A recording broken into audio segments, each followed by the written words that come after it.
graduate with the least amount of debt as possible, and we just want to be a resource as you guys navigate that. So on your way in, you picked up a few of our resources. Our phone number and email is on all of that stuff. So that booklet, on the back of that booklet, has our phone number and email. Those one slips of paper, we'll have it at the bottom there. We'll have some time for some questions afterwards before we transition into that workshop that was mentioned. But even after tonight, feel free to reach out to us, phone number, email. We won't charge you for anything. I know most people's questions come at like 11:30 at night, so definitely understand that, but we are here to help you, again, think through this to kind of help and navigate with your students. So just kind of the different things we'll talk about, just different types of financial aid.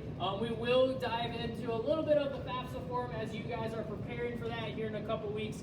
We're not going to go line by line or anything like that, but we'll highlight some of the common questions and mistakes we see throughout the years to kind of help prepare you as you go forward in that. I always like to start off my presentation asking this question. Okay, we're talking about financial aid, different types of financial aid. When we think of financial aid for higher education, what comes to our mind? When we think of financial aid, what do we think of?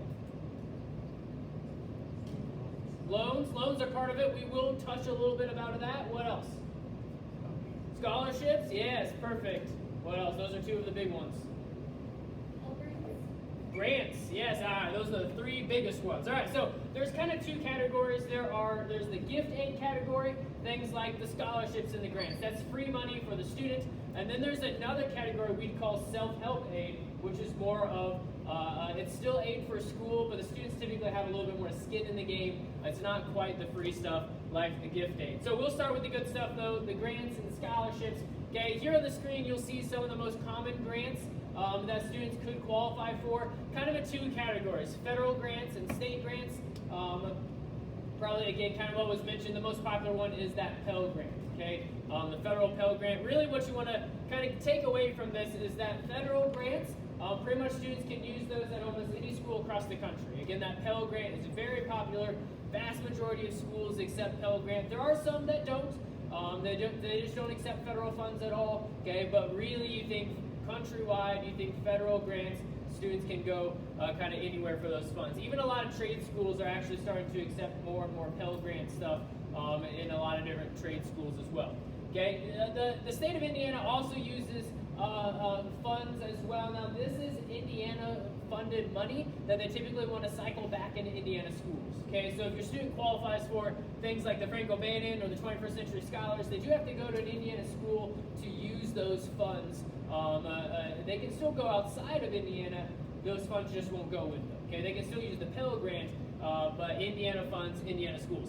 In order to try to qualify for all this stuff, students will file the FAFSA form, I was mentioned before. So in order to apply for the Pell Grant, you file the FAFSA form. In order to qualify for the Franco-Bannon Grant, you file the FAFSA form. If your student's a 21st Century Scholar, that would have been something they applied for back in middle school. One of those 12 tasks that they have to do before they graduate is filing their FAFSA form, okay? So the FAFSA form is going to do a lot of things. Again, that's kind of why we highlighted a little bit towards the end of our presentation. But the grants, again, gift aid category, free stuff, okay, a lot of opportunities. That bottom one there, if you can see that down there, it's called the Workforce Ready Grant.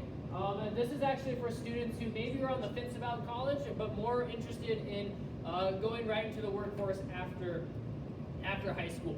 This actually helps fund what's called Next Level Jobs. Next Level Jobs, there's a little information in that booklet on page 3 about Next Level Jobs, but it is a professional certification program, things like electrician, HVAC, medical coding, vet techs, a lot of those type of certification pathways, maybe not necessarily college degrees, that students could potentially qualify for the Workforce Ready Grant to help pay for those certifications.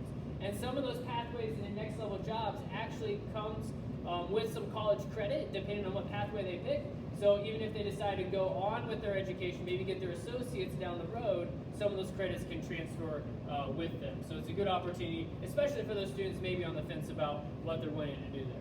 Okay, scholarships, again, another gift aid category, great opportunity. This was already kind of mentioned a little bit before. I'm going to highlight some things here. But there are some scholarships that are need-based. So like the FAFSA form, it'll ask for information about the income and assets of the family to try to distribute to those in the most need. But a lot of scholarships are merit-based, so more of who you are or who the student is and what they've done to try to receive this award money. So a lot of people think of grades and athletics, and those are categories categories of scholarships, but there's a lot more types of scholarships out there than just those two. There's scholarships for art and music, there's scholarships for other hobbies, there's scholarships for careers they're interested in. There's even super random ones. There's scholarships for students under 5 feet tall, scholarships for students who are left-handed, scholarships for students who have red hair, okay? Lots and lots and lots of opportunities here. And so we want to just kind of highlight some different places to look as they're researching and doing scholarships. So I'm actually going to start with that bottom one there, local and community scholarships. That's the foundation of where they want to be looking, okay? And so you see that top one there, it says national search sites, okay? And those are a good resource and a good tool, but you think that's everyone competing for that scholarship. That's nationwide. Whereas opposed to that blue box, that is here, just either here specifically for this high school, this county, maybe just this region, maybe a couple counties are competing as opposed to everyone in the country. Okay, so definitely have the students be working on these. Don't miss any of these deadlines. This is their biggest and best chances for a lot of their scholarships. And we were just talking before, one of the best resources and places to look for these local scholarships is with the school and the school counseling department. We're talking that you've got a Google Classrooms page set up that's got a Google Sheets with all these scholarships on it. Okay, and definitely encourage the student to keep checking back to that Google Sheet and seeing what's there and what's available, when they open, when they close, all that kind of stuff there for the local scholarships. Community Foundation has already been mentioned. Deadline's due today. Okay, I won't highlight that again already, but again, a great opportunity for students. You guys, check your place of employment. Sometimes businesses might offer scholarships simply because you work there. So for example, when I was growing up, my mom worked at a factory, and that factory offered a $4,000 scholarship, but you had to have a parent that worked at that factory in order to apply for it.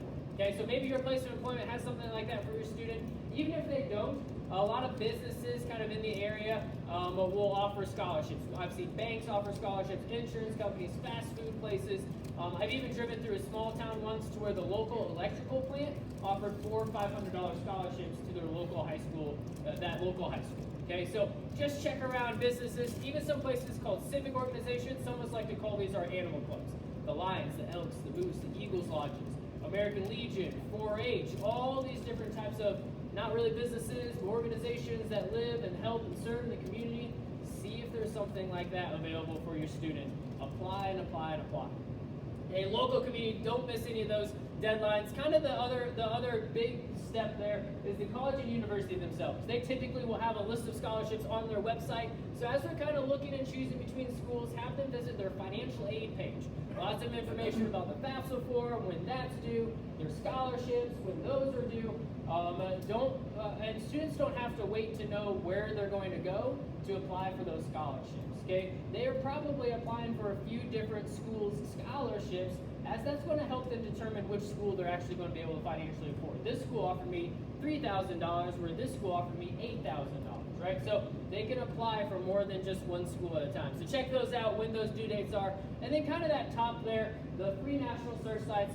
Students can typically just Google free scholarship search sites, and a lot of the same ones will show up. FastWeb, scholarships.com, College Board has one called through their website, Big Future. We also have a scholarship search engine that you guys can use for free. It's that link on the bottom. It's also on page 7, so you don't have to try to read that screen there. On the bottom, page 7, we've got over 6,000 scholarships students can kind of search through. We've got a search bar, filtering options. Again, these are national scholarships, so don't use our search engine if they got a local scholarship due tonight, maybe, like a community foundation, okay? But it's there as a resource. Typically, as long as they're using a couple of these options, they're pretty much overlapping with a lot of the national scholarships that are out there. So encourage them to kind of fill in some of that gap between the local scholarships to try to maybe do a couple of national ones as well. We typically encourage students, seniors specifically, to try to spend a couple hours a week researching, writing their essays, and applying for scholarships. I know that's a lot for seniors with everything else that they're doing, but just remind them, this is free money opportunity for them to go to school, okay? And so, again, a little bit of time. They're not going to win everything, but they're not going to win anything if they don't apply at all, okay? So try to keep encouraging them through that process.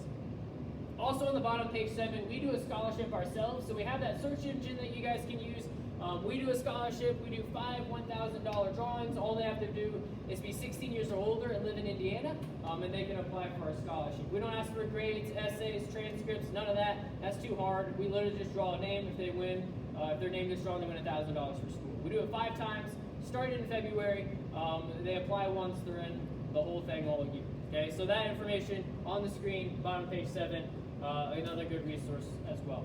So kind of it's shifting into maybe more of that self-help aid category. Student employment, students typically can find jobs on or around campus if they've got that time to make a little extra money. Again, the idea is that hopefully they'll save some of that money for future college costs, whether it's even books or food or something like that.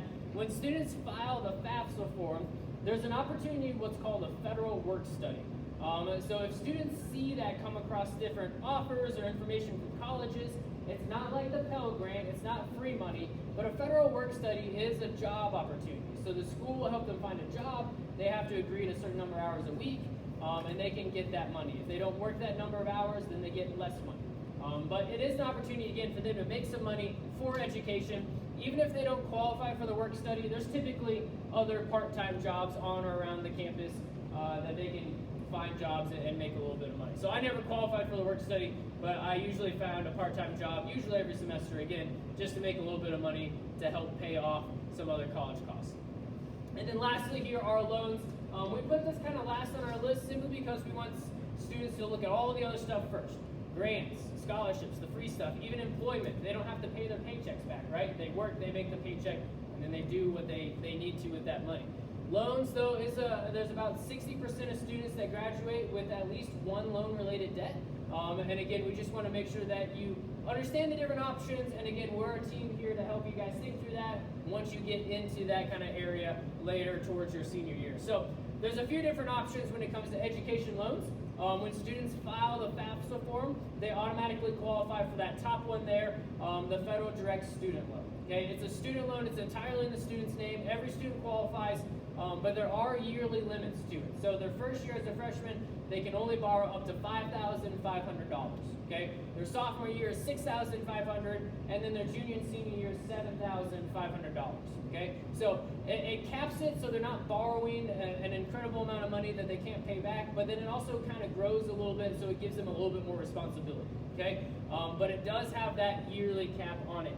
Students qualify for it when they file the FAFSA. It does not mean that they have to borrow it. Okay, so if you've got enough scholarships or savings, 529s, that kind of stuff, they can deny it.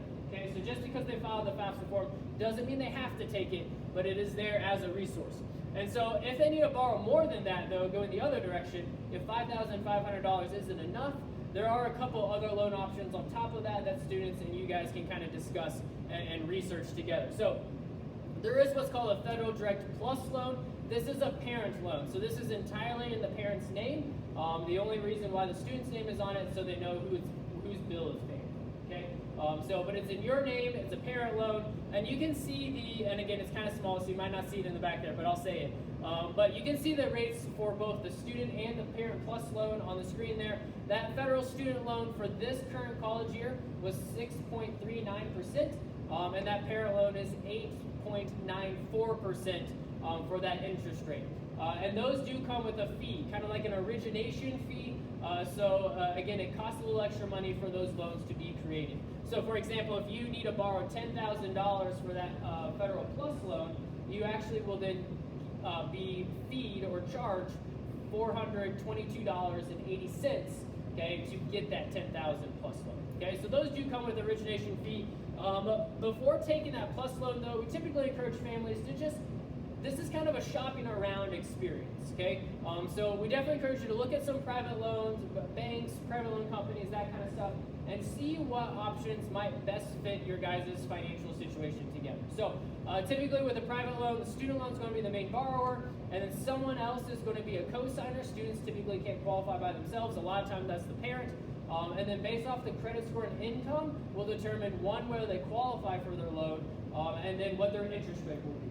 And so based off that information, if you shop around in a couple of different places, you might find a private loan that is better than the Parent Plus loan, okay? Some families, the Parent Plus loan is the better option, okay? So just, again, one of our encouragements is just to shop around, see what other options are out there, not necessarily the first thing that comes across your screen, and kind of look around for that. And again, we've got some people on our team that kind of help with loans, and so if you got questions, we're happy to help think through some of those. Just kind of continuing on into this like private loan researching thing, and then we'll kind of dive into the FAFSA form here. Just just be mindful when you're researching for private loans. There's different phrases and things you're going to notice as you do this. So, a lot of times people will go to Google and they'll type in best private loans for education. Okay, I mean, we do that all the time for things, right? So my watch broke a couple months ago because I went swimming with it. Apparently I wasn't supposed to, so I had to buy a new watch. Okay, first thing I did, best smartwatches for Android phone, right? You get the same type of things. Best picks, top 10, top 5, okay, of what these watches are, or in this case, student loans. Understand that some of those, or a lot of those websites typically are sponsored, or kind of have, or you might see that they might get a little kickback. Okay, they'll have a little disclaimer saying if you go to a website or purchase something from here, we'll get a little kickback. Okay, and so just be mindful of that. Sometimes your best picks or top picks might not show up on those websites because they're not paying that website. Okay, there might be some options that might not be there. So don't just look at the first one and say, oh, this is the best top pick. Kind of look around. Again, it's that shopping experience. You'll also see some marketing that comes across as low as. Okay, very popular. Everyone uses it. Okay, because what it does is it highlights their best and lowest interest rate. Okay, which families do qualify for. Okay, there are some families that do, but understand for the best and lowest interest rate, you have to have the best credit score and sometimes the highest income, or what's called DTI, so debt to income ratio. So some private loans will take that into account for what credit you, or what interest rate you can get. Okay, so as low as, it's a great option to look at, but understand, try to find somewhere else on their website that also has their as high as. Okay, a lot of places will tell you the high. Okay, and so you might see some places that say 3.49 or 4.2. Okay, but then you look somewhere else in probably their disclaimers or like the fine print, and it'll say up to 16.3 or 17.99 or 12 point something. Okay, and so understand that that is a huge range in a lot of places. Okay, and so although some people can qualify for that as low as, a lot of people are falling more in the middle. Okay, and we're actually helping with families and hearing from families that a lot of families are actually qualifying for some of those double-digit numbers. Okay, so just keep that in mind. Just because you apply for one place, you can apply for another place before you accept something. Okay, so just kind of keep that as you're kind of looking through and researching. Again, we've got a loan, specifically a loan team in our crew that again kind of specializes and helps families with this stuff. I'm on that team, so when you call us, one or a few of us will be able to help answer kind of your questions there. Okay, and again, I can take some questions at the end as well. All right, so focusing on the FAFSA form here. So the FAFSA form is a free application for federal student aid. It is a free form. It does help you qualify for, or potentially qualify for, federal grants, state grants. Even some schools will use the FAFSA form to distribute some of their need-based aid as well. So they've got that scholarship list. They have to apply for those. And a lot of the schools will also use the FAFSA form for some of their aid, some of their need-based aid as well. So a lot of options there from the FAFSA form. It is a yearly application, so students will need to refile this even after their senior year, depending on how many years they plan on going to school. So if they want to get their bachelor's, they'll fill it out 4 times. If they want to get their PhD, they'll fill it out 22 times, right? Whatever it takes for them to get their degree, they want to refile it each year they go to school.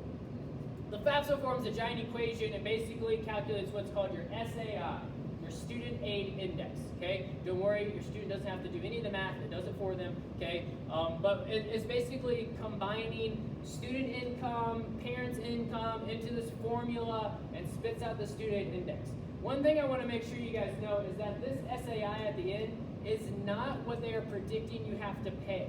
Okay, this is not an expected payment amount. Okay, it is an index number that colleges will then look at and say, oh, this is your index, you qualify for X, Y, and Z. Okay, you can get this much money from here, you don't get any money from here, but you can get a little bit of money from here. It is an index number that they use to determine how to distribute their free aid.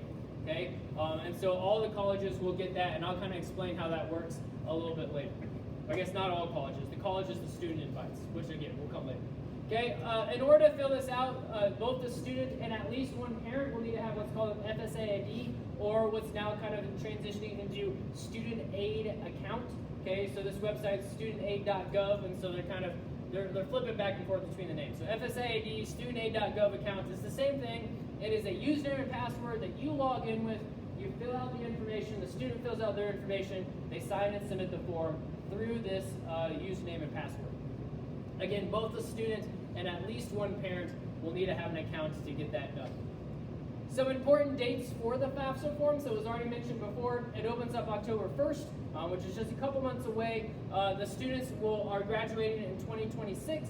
They want to file the 26-27 application, okay? That is next school year's aid. So every time the student is filling this out, they're always filling it out for next year, okay? They're trying to apply for next year's aid, which is why they need to file it this year. So 26-27 application, it opens up October 1st, and it will use 2024 tax year information.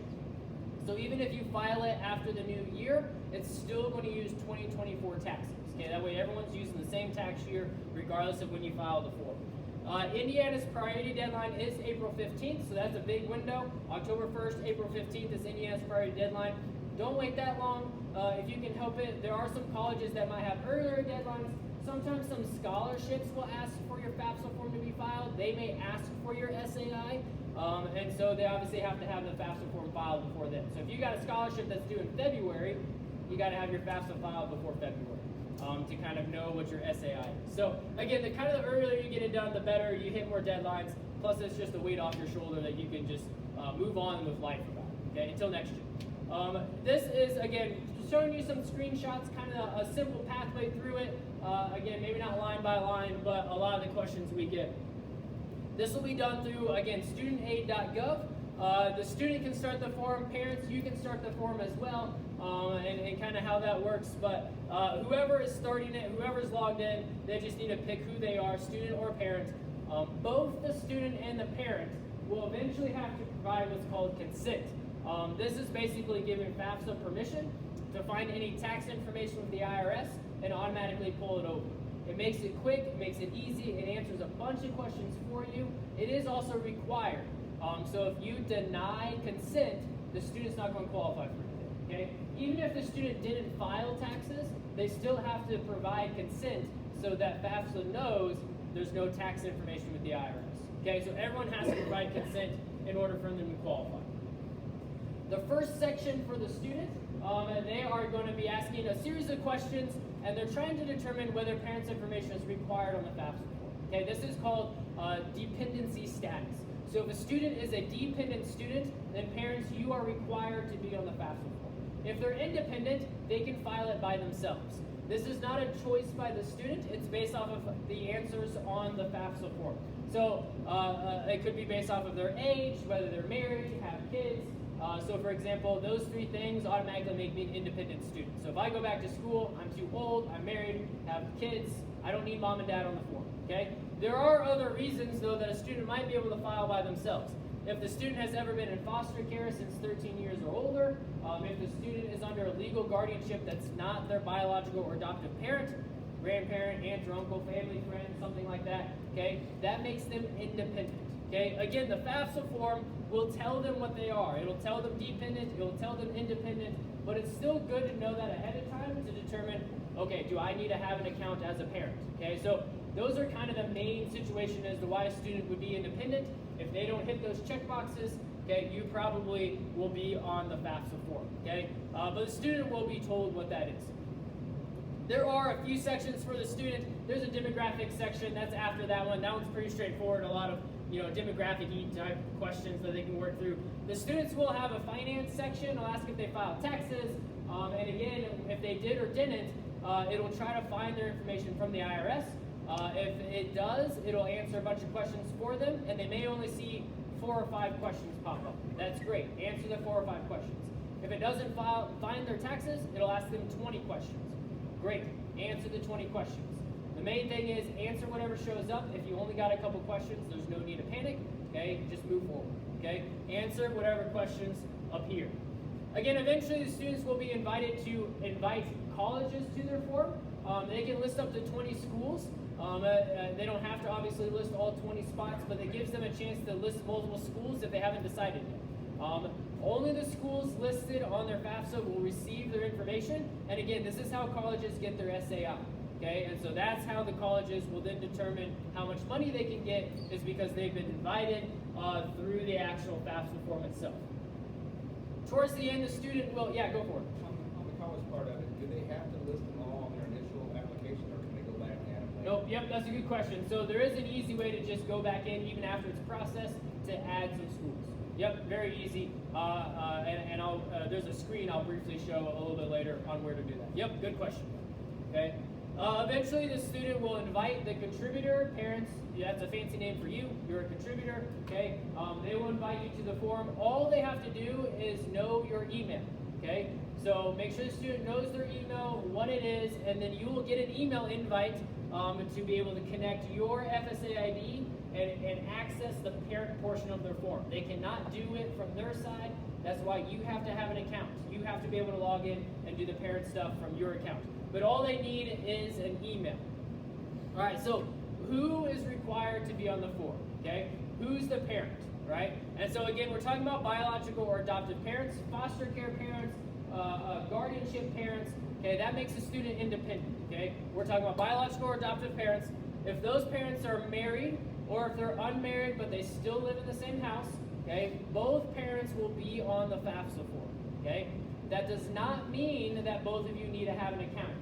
Okay, if you file taxes jointly with your spouse, only one of you needs to have an account, because with joint taxes, when someone provides that consent, it's going to pull both your information over. Okay, so technically both your information's on it. One account though can pull it over all at the same time.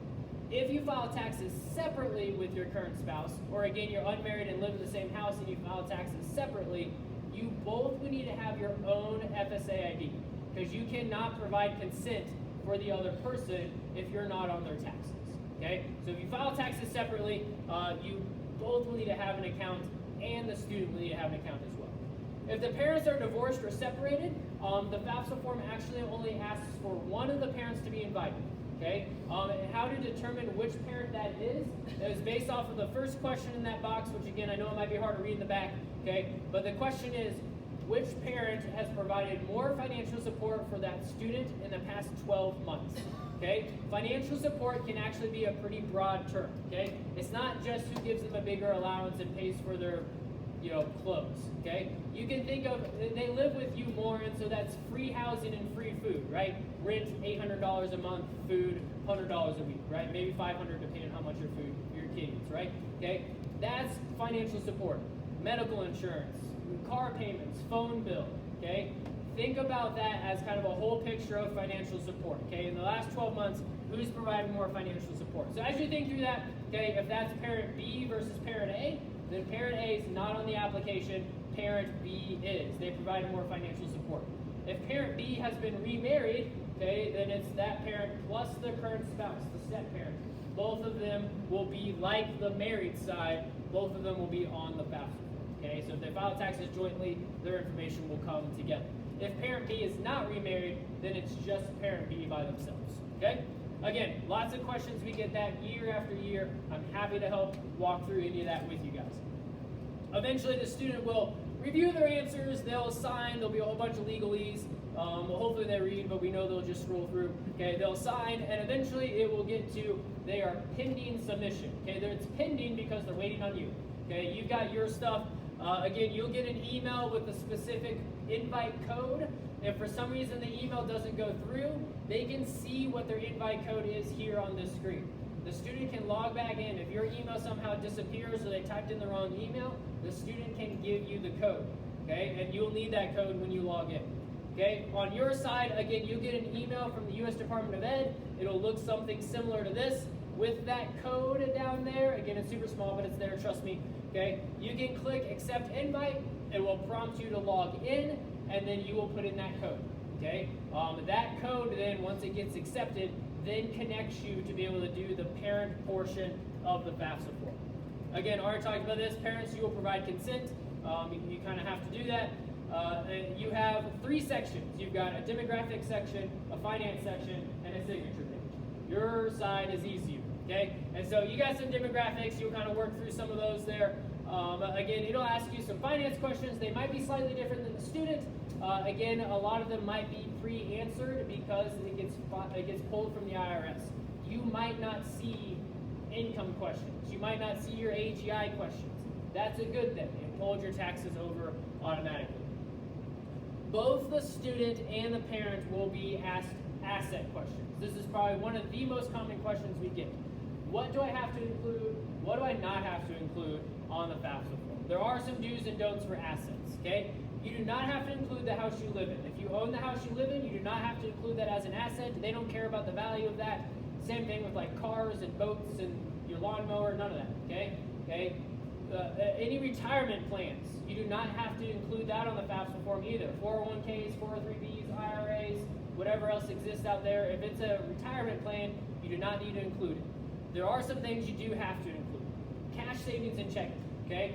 Again, the students will be asked this separately than the parents. So if the students got 52 bucks, they put 52 bucks down, okay? Your cash savings and checking should go somewhere else on your page. It does ask for other real estate. So again, this is not the house you live in. This is more like rental properties or second homes, or you own a plot of campground or something like that. Like that's extra real estate. You do need to find the value of that. Any other stocks or bonds or investments, again, non-retirement based.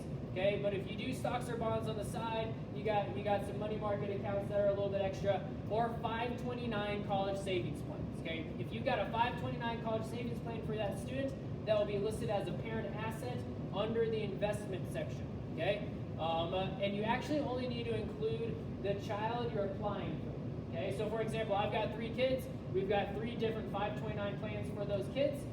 When I first file my FAFSA form, I'm only including the value for my oldest kid. Okay, there will be a time when a couple of my kids are in school at the same time. Those numbers might be different. Okay, so I might be putting in different numbers because I've got 2 different kids with 2 different 529s. Okay, and that's okay. They know that. That's understandable. Okay, so only the 529 for the kid you're applying for. Eventually, yeah, go for it. Yeah, so UPMA accounts and stuff like that will be an investment. Yep, yeah. So, and those are typically listed on the student side. Okay, so that'll be a student asset. So, UTMAs and, yeah, whatever the other abbreviation is, yeah, that's on the student side. Good question. Okay. Another question. When you're putting in checking and savings amounts, that's on the day you were filing this FAFSA, right? Yep, yeah, yep. So good common question there. Okay, it takes us taxes from 2024 for this next FAFSA form, but your assets are as the day you file. Okay, and so you're looking at your bank accounts, you're looking at your 529s, you're looking at your UPMA accounts to figure out what the present value is. Good point, good question. Anything else about that? I'm fine answering questions that go through. You don't have to wait till the end. Yeah, go for it. So we have a mutual fund for Chase. Do we file that since he doesn't get that till he's 21? Or does he file that? That'll be a student asset, so that'll be on the student side. Good question. Okay. 529s are the only things that are slightly different, because 529s, we're all thinking, even I'm thinking, well, that's for my kid, that's for my kid. They have specifically said 529s will be listed as a parent side. Okay. But money markets, UTMAs, all that kind of stuff, that'll be a student asset pretty much everywhere. Okay? Okay, cool. We can circle back around if we got other questions as well. Eventually, it'll ask about if you are currently married, it'll ask about your current spouse. It might say other parent, or it might say current spouse. It is your current spouse. Remember, parent A is not on the form if it's divorced or separated. Current spouse, it might ask one of 2 questions. If you file your taxes jointly, it'll just ask for the birthday. Part of the formula needs to know the age of the oldest parent. So it's just the birthday. You don't even need their name or anything like that. If they do need to be invited, then you have to send an email. Just like the student invited you, you will then invite the other parent through email with all that codes and all that kind of stuff, just like the student. You eventually will be able to review your answers, read a bunch of legalese, sign and submit. Eventually, whenever the last person finishes, they should see a congratulations screen. Okay? If you don't, or the student doesn't see a congratulations screen, please call us. We want to make sure we actually get there. Okay? It's not done until someone sees congratulations. Some quick steps here after you file the FAFSA form, and just kind of some things to kind of do as you finish up. One of the main things that we definitely want you to do is to make sure the student logs back in to make sure it actually gets processed successfully. Okay, so there are, it takes about 3 to 5 days for the FAFSA to be processed. So when you actually finally submit, it'll be an in review stage. Make sure they log back in and it says process. Sometimes there might be some errors on the form. Maybe you skipped a question or your signature for some reason disappeared. We've seen that before. Okay, it'll come back out and say action required. Okay, they gotta fix it. Okay, they gotta fix it. Eventually, you want to see a nice, pretty green check mark that says processed or processed successfully. Eventually, students will be able to view what's called their FAFSA submission summary. This is where they can see if they qualify for Pell Grant. They'll talk a little bit about that student loan from the FAFSA form. We talked about that a little bit. This also gives them a place to make a correction. So if you realize that you put your cash savings and checking on the student side, you want to fix that, right? They try to make it easy. There's no penalty for making a correction. They want to make sure you do it right, okay? This is also where you can add a new school, okay? So you file it in November, you visit a school in January, they love the school so much better, you can go in and add another school free of charge, no big deal, okay? They try to make it, again, quick and easy so you guys can get an accurate FAFSA form. Some of you might be thinking, okay, well, this uses 2024 taxes. That's almost 2 years ago. But there's a lot that's changed since then, okay? Maybe 2 parents had a job, but now only one does. If you lost a job or retired early, okay, your income might be vastly different, okay? It's still going to use 2024 taxes, but you might reach out to the college and see if they would consider a special circumstance, okay? This is through the college, not the FAFSA form itself. And there's some examples on the screen, things like change of employment, high medical expenses that FAFSA doesn't ask about. We're not promising the college is going to do anything. Like they may not have to or can't. Every college kind of has their own policies and procedures that they have to line up with, but it's worth asking. Okay, if there's something that FAFSA does not truly represent, ask. Okay, and again, the worst thing that they'll say is, sorry, we can't do anything this year. Well, now you got your answer. Okay, there are some chances, there are some situations that they can update some of the students' aid based off of current life situations. Towards the end of their senior year, mid-March, early April, they'll start receiving what's called financial aid offer letters. These come from colleges the students have been accepted to and listed on their FAFSA form, okay? But these letters basically list out the cost it takes to go to that school, some of the aid that they'll receive from that school, so they can kind of view these for kind of a whole picture cost type of a deal. If they're still trying to decide between 2 or 3 different schools, they can lay these offers side by side and see which one might be the best financial fit for them, as well as we'd also consider academic fit and social fit, right? But financial fit, they can kind of look through these, as well as understanding any other obligations that you or the student will have to help pay off this balance. So here's the example of what one might look like. Okay, over here on the top, it's got the total cost of attendance, about $28,500 there. That's a pretty equivalent to an Indiana public school, but broken down into different categories. You've got tuition fees, housing, and food. Those are direct costs. Those are costs that typically go directly to the college or university, okay? But then the schools are also required to provide other estimated costs, things like books and supplies, transportation, things that students will be paying kind of somewhere outside of the school for these things. Students can get books off of Amazon and stuff like that, right? But the school's required to give you estimates so you can view the whole cost as a big picture. There's a big difference between the 24/6 direct cost and the whole actual cost of attendance. That's almost $3,000 extra dollars that you as a family kind of need to know and plan for. And these financial aid offer letters, they will list again if they know the student qualifies for anything, Pell Grants, state grants, maybe they get a school scholarship, all that stuff will be listed. Outside scholarships won't be listed until you tell the school. So for example, if they win the $1,000 Invest Ed scholarship, they won't know until someone tells them. Okay, and then they'll update their system and then it'll appear. Okay, they get a $1,000 scholarship. So now that remaining balance of $9,000 at the bottom will change to $8,000. Okay, and then they also have those other self-help aid, things like employment or that student loan. That $5,500 is listed on there, but you'll see it's broken into kind of 2 categories. So that FAFSA loan that the student could qualify for could be split into what's called subsidized or unsubsidized. A subsidized loan means that the interest on that loan does not grow while they're in school. Okay, so if they borrow $3,500 subsidized, it will be $3,500 when they graduate. Okay, if they borrow $2,000 unsubsidized, that 6.39% grows while in school. Okay, so when they graduate, they'll owe $2,000 plus whatever the interest happens. Okay, so just kind of keep that in mind. It won't always be split up like this. It's based off of the school's total cost and other financial aid they could receive. But again, that remaining balance gives you guys a chance to plan, okay, what outside scholarships do we have? Do we have 529 plans we can help pay for this? Some schools might even let you set up a payment plan, whereas if the balance is small enough, instead of borrowing another private loan, you might be able to just pay that off over the course of the semester. So smaller payments, you kind of get billed maybe every other week or once a month, and you can chunk away at that $9,000 throughout the semester. Okay, so just understand that we're here to help. You've got some of those resources with you. There are some other ones that are on our website, things like steps after the FAFSA form, a lot of things that maybe you can kind of look into there. We also have a college planning toolbox, so all of our resources for you guys is free. But we do have a way that you can kind of create a planning toolbox account. Still free, it has a lot of this information in one big old hub. Also gives you like different tools, an SAI predictor, it gives you a future college cost predictor, so if you got other younger students, you can kind of select a year and see how much it'll cost in the future. Again, they're predictions based off of current trends, but kind of other tools that you could use as well. There is a day throughout the year called College Goals Sunday.